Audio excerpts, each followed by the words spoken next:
2천억 원대 오스템 임플란트 횡령 사건과 관련해 재무팀 직원 2명이 방조 혐의로 입건돼 경찰 조사를 받고 있는 것으로 YTN 취재 결과 확인됐습니다. 경찰은 이들이 당시 재무팀장의 횡령 범행을 의심하고도 상부에 보고하지 않은 것으로 보고 있습니다. 윤혜리 기자의 단독 보도입니다. 회사 돈 2,215억 원을 빼돌린 혐의를 받는 오스템 임플란트 재무팀장 이모 씨는 지난달 구속 상태로 재판에 넘겨졌습니다. 피해자들에게 하고 싶은 말 없으신가요? 단독 범행 맞으세요?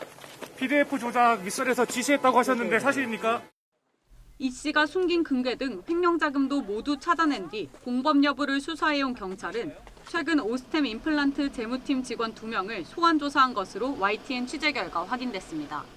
경찰은 이들이 재무팀장 이 씨의 범행을 감지하고도 상부에 알리지 않은 정황을 포착해 방조 혐의로 입건했습니다. 경찰 조사 결과 이 씨는 지난해 10월 6일 송금 업무 담당자 A 씨에게 법인 계좌에 있던 회사 돈 1,400억 원을 자신의 개인 계좌로 송금하라고 지시했습니다.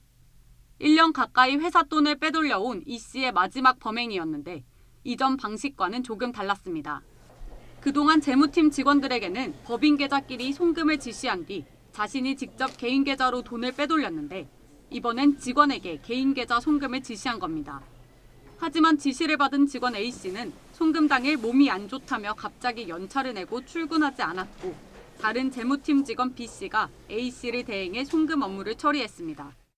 이 과정에서 A 씨와 B 씨는 서로 이건 아닌 것 같다고 말하는 등 개인 계좌로 1,000억 원 넘는 돈을 송금하는 게 문제가 있다고 의심하는 메시지를 주고받은 사실이 경찰의 휴대전화 포렌식 결과 드러났습니다.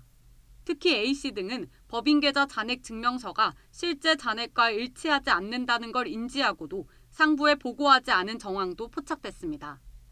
하지만 A씨와 B씨는 경찰 조사에서 이씨의 범행을 알아차리지 못했다며 혐의를 부인하고 있는 것으로 알려졌습니다. 경찰은 이씨의 휴대전화 세대에 대해 포렌식을 진행하며 직원 2명의 혐의를 입증할 추가 증거 확보에 주력하고 있습니다. 다만 이씨가 구속 전 해당 휴대전화를 모두 망가뜨린 탓에 포렌식에 어려움을 겪고 있어 수사에는 다소 시간이 더 걸릴 것으로 보입니다. YTN 윤혜리입니다.